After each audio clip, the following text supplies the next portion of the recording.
जयप्रभा मेदांता अस्पताल का जो आज बाज़ाब्ता उद्घाटन हुआ है, इसके लिए हम सब लोगों को बहुत खुशी है। शुरुआत हुआ, लेकिन अब जो सबसे ज़्यादा हम लोगों की इच्छा थी कि पूरा का पूरा हॉस्पिटल शुरू हो जाए। बिहार में भी और पटना में भी इसकी शुरुआत इन लोगों ने कर दी है और ज़रा जान लीजिए कि नाम भी इनके साथ जुड़ गया। नहीं, आज खुशी की बात है कि यहाँ पर आइए आइए।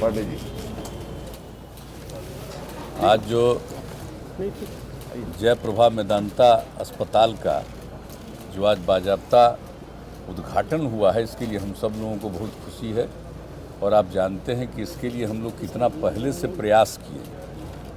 जयप्रभा अस्पताल जो कभी आप सोच लीजिए 79 में जिसकी शुरुआत की गई, और जेपी की इच्छा जो थी, जब वो जीवित थे तभी उनकी इच्छा थी कि भाई कैंसर का इस बनना चाहिए अस्पताल, और उसमें शुरुआत हुई। आगे तो कुछ काम होता रहा लेकिन उतना नहीं। तो उसी समय जब हम लोगों को काम करने का मौका मिला है 2005 से, तो उसके बाद ही हम लोगों ने सोचा कुछ करें। इसके लिए काफ़ी विचार विमर्श करते हुए और अंततोगत्वा, और न जाने कितने जो अस्पताल चलाते हैं उन लोगों के साथ कितनी बातचीत और सब कुछ, लेकिन कोई आके तैयार नहीं हुए। तो हमको तो खुशी है कि मेदांता हॉस्पिटल के अपना चलाने वाले ही तैयार हो गए, त्रेहान साहब। तो बड़ी अच्छी बात है कि यहाँ पर जब 2006 में इसका हम लोगों ने शिलान्यास किया, और लास्ट ईयर तो आप जानते ही हैं कि एक हिस्सा का शुरू हुआ कि आउटडोर लोगों को, पेशेंट को देखेंगे। अब वो तो शुरुआत हुआ, लेकिन अब जो सबसे ज़्यादा हम लोगों की इच्छा थी कि पूरा का पूरा हॉस्पिटल शुरू हो जाए, तो ये बहुत अच्छा हुआ कि आज इन्होंने दिखा दिया, एक एक जगह पर देख लिए। अब एक ही चीज़ हमने इनको कहा है, वो है कि भाई कैंसर का जल्दी से जल्दी वो भी काम शुरू करा दीजिए, क्योंकि श्रद्धेय जेपी की इच्छा जो थी वो यही था कि कैंसर का अस्पताल होना चाहिए। तो यहाँ पर बाकी सब चीज़ तो कर दिए हैं, कैंसर वाला ही प्रोसेस में इनका है।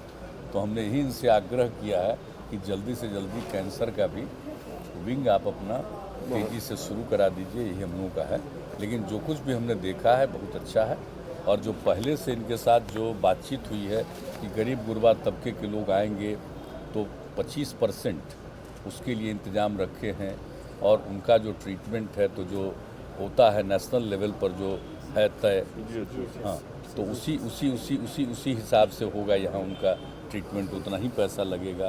तो ये सारी बात है। और हमारे जितने सरकारी कर्मचारी हैं उन सब लोगों के ट्रीटमेंट के लिए भी यहाँ पर से पहले ही से एग्रीमेंट है कि उनका भी जो ट्रीटमेंट होगा वो नॉर्मल रेट, मतलब इनका जो अपना रेट है उस पर नहीं बल्कि कम रेट पर होगा। तो सारी बात है, और उस हिसाब से तो करेंगे ही। तो ये हमको पूरा भरोसा अब शुरू हो गया, सबको सुविधा होगी। और एक प्राइवेट हॉस्पिटल के रूप में तो बहुत नाम है इनके अस्पताल का, और कई जगह इन्होंने स्थापित किया है। अब बिहार में भी और पटना में भी इसकी शुरुआत इन लोगों ने कर दी है, और ज़रा जान लीजिए कि नाम भी इनके साथ जुड़ गया, जयप्रभा मेदांता। तो आप सोच लीजिए कि अब जेपी के साथ लगाव इनका रहेगा, तो निश्चित रूप से सब लोगों के साथ बेहतर ट्रीटमेंट हो। ये तो इनका है ही बेहतर ट्रीटमेंट करने का। अब डॉक्टर्स और दूसरे सारे जो इनके अलग स्टाफ हैं उन सब को भी ले आए हैं, तो काम शुरू हो जाएगा। तो देख करके आज मुझको खुशी हुई है।